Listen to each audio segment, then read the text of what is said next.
सदियों से हमारे यहाँ शादी की रस्मों में 7 फेरे लिए जाते रहे हैं। 7 वचन की तरह 7 फेरे, हर फेरे का एक वचन। इनके साथ 7 संकल्प जुड़े होते हैं। लेकिन बैतूल में पर्यावरण संरक्षण को लेकर एक अनूठा शादी समारोह हुआ। दरअसल मध्य प्रदेश के बैतूल में एक शादी समारोह का नजारा कुछ अलग ही देखने को मिला।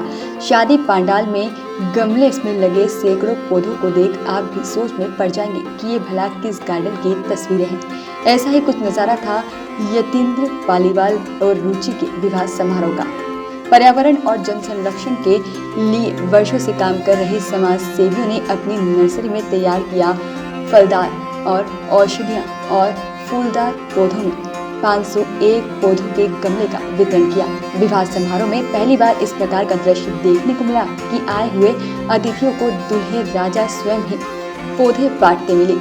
समाज सेवी तरुण वेद का कहना है कि दूल्हा यतीन्द्र पालीवाल फर्नीचर और इंटीरियर डिजाइनिंग का कार्य करता है और विवाह के 45 दिन पूर्व ही उन्होंने अपने विवाह में प्राकृतिक और पर्यावरण संरक्षण के लिए कार्य करने की अंशदान देने की इच्छा व्यक्त की थी। निश्चित ही बैतूल के इतिहास में यह पहला विवाह समारोह होगा जिसमें इतने बड़े स्तर पर पौधे लगाने वाले के पास उपलब्ध उचित जमीन, गार्डन, लेटर, पोर्च इत्यादि के आधार पर उन्हीं की स्वेच्छा अनुसार आगंतुक पौधों का चयन करने ले गए।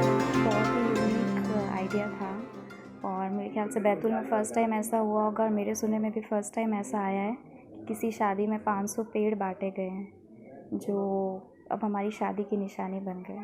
अच्छा, और बाराती के खुश थे इनसे जो उनको पेड़ दिए, क्या उनका क्या रिस्पॉन्स आ रहा था?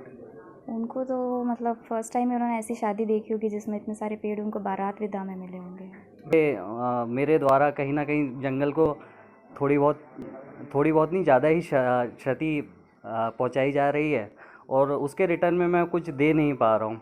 तो ये ख्याल काफ़ी टाइम से दिमाग में चल रहा था। तो फिर जब हम लोगों की शादी का प्लान हुआ और फिर हम इस बारे में सोच रहे थे तो ये ख्याल मेरा तुरंत मुझे क्लिक किया कि क्यों ना हम शुरुआत यहाँ मतलब हमारे एक बड़े दिन से करें। इसमें एक जो गेस्ट आते हैं, गेस्ट को हमने रिटर्न गिफ्ट के रूप में पेड़ देने का प्लान किया। लोगों ने बोला कि भाई विवाह कार्यक्रम में यदि अपन कुछ बड़ा काम तो नहीं कर सकते, इसलिए अपन गमले तैयार कर लेते हैं। तो हम लोगों ने ग्रीन टाइगर ने अपने ही द्वारा रोपे गए पौधों को उसका रोपण करके तैयार करके 501 गमले तैयार करे थे, जिसमें आयुर्वेदिक औषधि और फलदार पौधों और फूलदार पौधों को हम लोगों ने तैयार किए।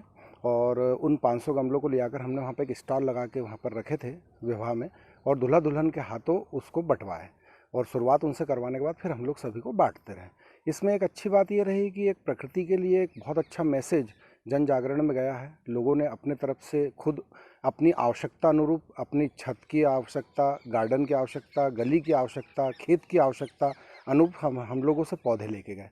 यानी कोई भी पौधा ऐसा नहीं है कि उसको ले आके घर में रखना है, वो अपनी व्यवस्था अनुरूप कहीं पे भी लगा सकता है और पाल सकता है। संस्था के साथ जुड़े हैं, संस्था के बारे में भी मैंने फिर जाना क्या है कैसे है, तो सुन के काफ़ी अच्छा लगा।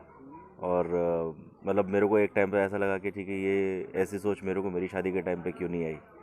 बट हाँ, ये है कि जो भी उसने कदम उठाया बहुत अच्छा उठाया। और जैसे कि मैं दिल्ली NCR से आता हूँ, वहाँ पे पॉल्यूशन की बहुत ही प्रॉब्लम और ये सब है। तो इन सब का निवारण 2 तरीके से है, या तो हम गाड़ियों को बंद कर दें या हम वृक्ष इतने लगा दें कि हमारी ज़रूरत भी पूरी हो जाए और प्रकृति को कोई हानि भी ना हो। तो इतना प्रोत्साहित हुआ हूँ कि कल को आगे चल के मेरे सौजन्य से भी कोई आयोजन रहेगा तो उसमें मैं अपनी तरफ से पूरी कोशिश करूँगा कि किसी न किसी ऐसी संस्था के साथ जुड़ूँ जहाँ से प्रकृति को कोई भला हो, फायदा हो। वाकई अगर पर्यावरण संरक्षण को लेकर सभी एक साथ जागरूक हो जाए तो वो दिन दूर नहीं जब हमारी आने वाली पीढ़ी को हम प्रदूषण मुक्त एक अच्छा वातावरण दे पाएंगे। पोस्टर न्यूज के लिए बैतूल से मनीष राठौर की रिपोर्ट।